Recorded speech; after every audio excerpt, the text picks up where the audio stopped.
Hi అండి. Welcome back to Anu story world. ఈ కథ నచ్చిందా?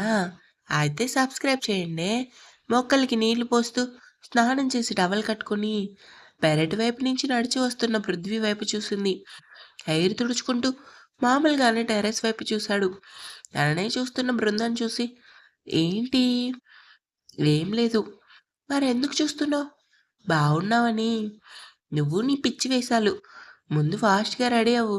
లేదంటే నేను సూపర్ మార్కెట్‌కి తీసుకెళ్ళను. అర్థమైందా? అంటూ విజిలేసుకుంటూ లోపలికెళ్ళాడు. ఇదంతా సైకిల్ ద్వారా జరిగింది. అమ్మో! వీడికి చాలా బలుపుంది. అయినా నా ఇంట్లో ఉంటూ, నా రూమ్‌లో ఉంటూ, నా మీద పెత్తనం చేయాలని చూస్తున్నాడు. చెప్తాను అయ్యగారి పని అంటూ ఫాస్ట్‌గా కిందకొచ్చి ఫేస్ వాష్ చేసుకొని బయటికొచ్చింది. ఇంతలో శ్రీదేవి గారు నిద్రలేచి బయటికొచ్చారు. రెడీ అయిన బృందాన్ని చూసి, "బృందా ఏంటి? ఎక్కడికెళ్తున్నావు?" అంటుంది. అమ్మో! సూపర్ మార్కెట్ అంటే నాన్నమ్మ కోప్పడుతుంది. ఇప్పుడేం చేయననుకోని ఆలోచిస్తుంటే, ఏంటే నీలో నువ్వే ఆలోచించుకుంటున్నావు? అబ్బే! అదేం లేదు నాన్నమ్మ. సూపర్ మార్కెట్‌కి ఎళ్తున్నా. అవునా? ఎందుకు? మామూలుగానే చూడ్డానికి. అటునుంచి అటే ఆఫీస్‌కి, ఇంటర్వ్యూకి ఎళ్దామని. మర్చిపోయా. నిన్న చెప్పావు కదా! సరే జాగ్రత్తగా వెళ్ళు అంటుంది. హా! నాన్నమ్మ అంటూ చిక్కుపడిన జుట్టుని చిక్కు తీయలేక అవస్థ పడుతుంటే, నీకెందుకే అలాంటి పనులు? ఇలా రా తీస్తాను చిక్కు అంటూ శ్రీదేవి గారొచ్చి జుట్టంతా చిక్కు తీసి అందంగా వాలుజడ వేసి తలలో కాంతం తెచ్చిన పూలు పెట్టింది. నాన్నమ్మ ఇప్పుడు ఇలాంటి జడ ఎందుకేశావు? నీ ముఖం, నీ జుట్టు చాలా పొడుగా ఉంది. పైగా ఇలాంటి జడలో నువ్వు మరింత అందంగా ఉంటావు. అవునా? అప్పుడు రోడ్ మీదున్న జనాలు అందరూ నా జడనే చూస్తారు. చూస్తే చూడని. నేను దిష్టి తీస్తానులే. రా టిఫిన్ పెడతా. అప్పటికే లోపలికొచ్చిన పృథ్వీ వీళ్ళ మాటలు విని కామ్‌గా చైర్‌లో కూర్చున్నాడు. లేదు నేను తింటాను. ముందు నువ్వు స్నానం చేసి తొందరగా రా. నాకెదురు రావాలి. అవునా? అయితే ఇప్పుడే రెడీ అయ్యి వస్తా. తన నానమ్మ వేసిన వాలుజడను ముందుకేసుకొని బయటికి వచ్చింది. బృంద చైర్‌లో ఉన్న పృథ్వీని బృంద అలానే చూస్తుండిపోయాడు. పృథ్వీ ఎప్పుడొచ్చావు? దా టిఫిన్ పెడతా. ఏంటి ఇంత స్టైల్‌గా రెడీ అయ్యావు? పృథ్వీ ఏంటి జడ బాలేదా? నిజం చెప్పనా? చెప్పు. రోజు ఇలానే చక్కగా జడేసుకొని పూలు పెట్టుకో. చాలా బావుంటావు. నాకు తెలుసు పృథ్వీ. నేను అందంగానే ఉంటాను. అంతే అంతే. అలా అనుకుని బ్రతకాలి. లేదంటే చాలా కష్టం. బృంద కోపంగా ఏంటి వెటకారమా? నిన్నేం అనలేదు. తొందరగా రా. సూపర్ మార్కెట్‌కి వెళ్ళాలి కదా! నేను షర్ట్ చూసుకోవాలి. చాలా టైం అయింది ఇప్పటికే. నువ్వు టిఫిన్ పెట్టేదేమైనా ఉందా? లేదంటే వాళ్ళ జడనే చూసుకుంటూ మురిసిపోతావా? నీకు చాలా ఉంది అంటూ కోపంగా కిచెన్ రూమ్‌కి వెళ్ళింది. వెళ్తున్న బృందాన్ని చూసి నవ్వుకున్నాడు. పృథ్వీకి ప్లేట్‌లో ఇడ్లీ పెట్టి, పల్లీ చట్నీ వేసి, వాటర్ బాటిల్ పట్టుకొని బయటకొచ్చింది. బయట గార్డెన్ వైపు చైరేసుకొని కూర్చున్నాడు. అదేంటి ఇక్కడ కూర్చున్నావు? లోపల తిందువు గాని రా. ఆ! ఆ మందలేస్తే లేనిపోని మాటలంటారు. అవసరమా? నిన్నెందుకంటారు?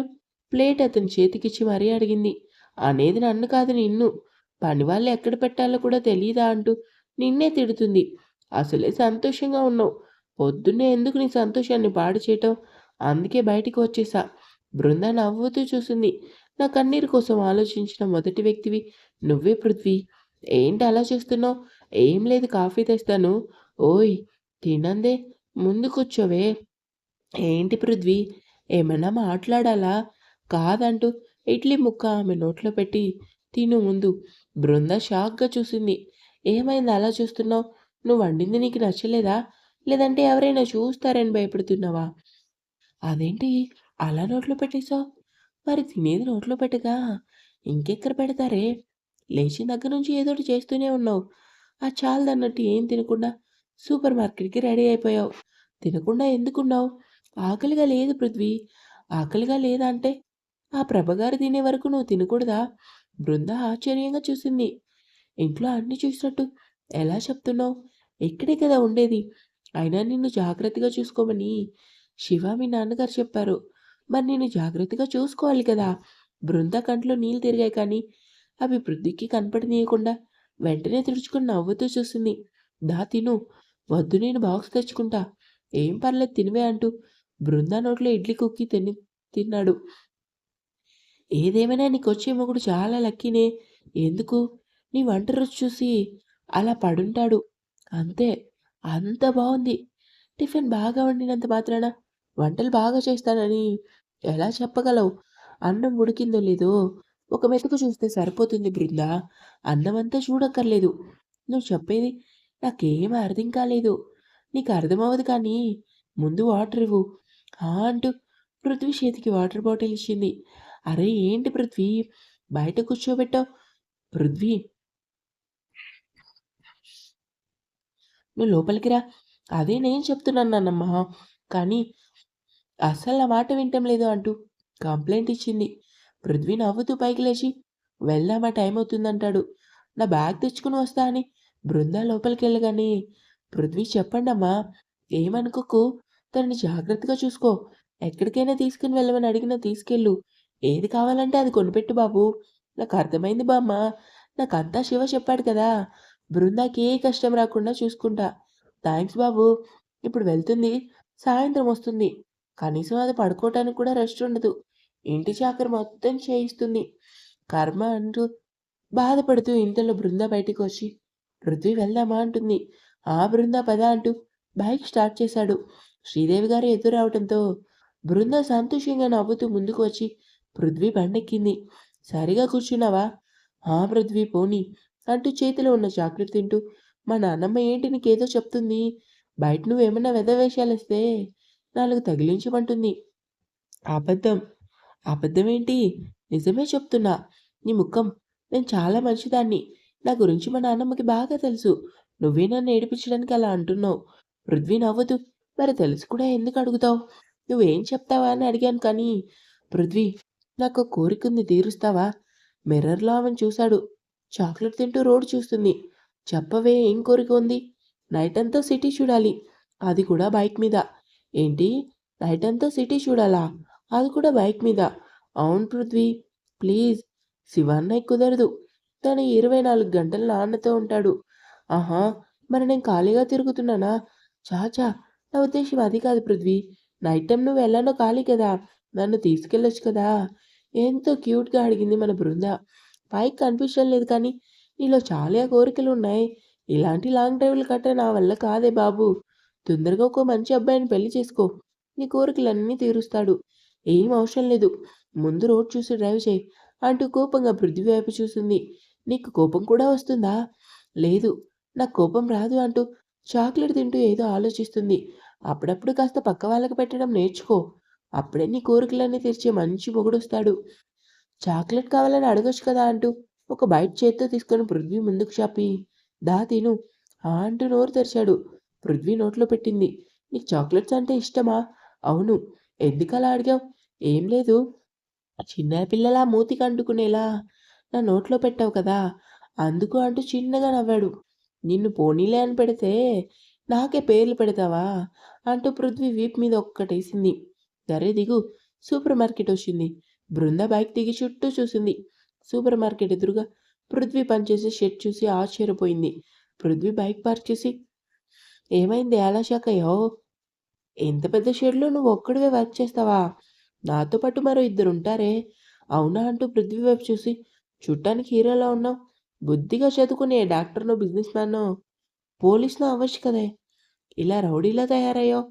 మా అమ్మ, నాన్న సరిగ్గా పెంచలేదు. అందుకే ఇలా రౌడీలా తయారయ్యాను. ఏం కాదు వాళ్ళు సరిగానే పెంచుంటారు. నువ్వే అడ్డదిడ్డంగా పెరిగి ఇలా రౌడీలా తయారయ్యావు. ఒక్కసారి అక్కడే ఆగవే నీ పని చెప్తా. బృంద నవ్వుతూ నువ్వేం చేస్తావో నాకు తెలుసు.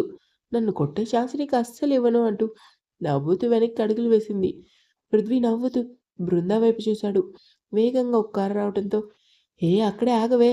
బాబోయ్! నేను ఆగను నువ్వు కొడతావు. నీతో వాదించే ఓపిక లేదు. నేను షాప్‌కెళ్తా.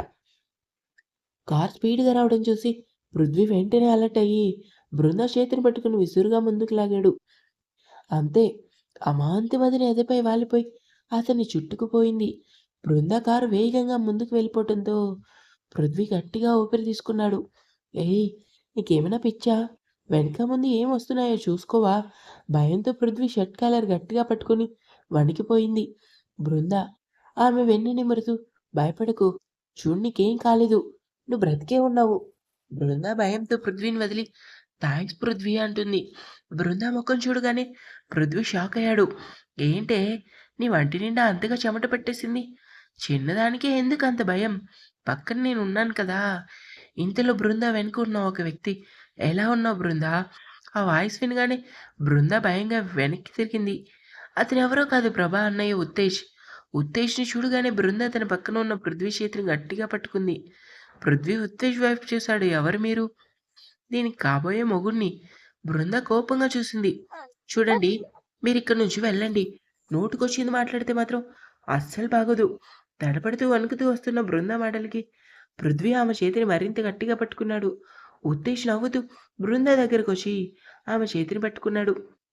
వెంటనే పృథ్వీ ఉత్తేజ్ చేతి మీద తన చేతిని వేశాడు. ఇంకా ఉంది. ఇక్ తదుపరి భాగాన్ని తర్వాత చూద్దాం. అంతవరకు కీప్ వాచింగ్.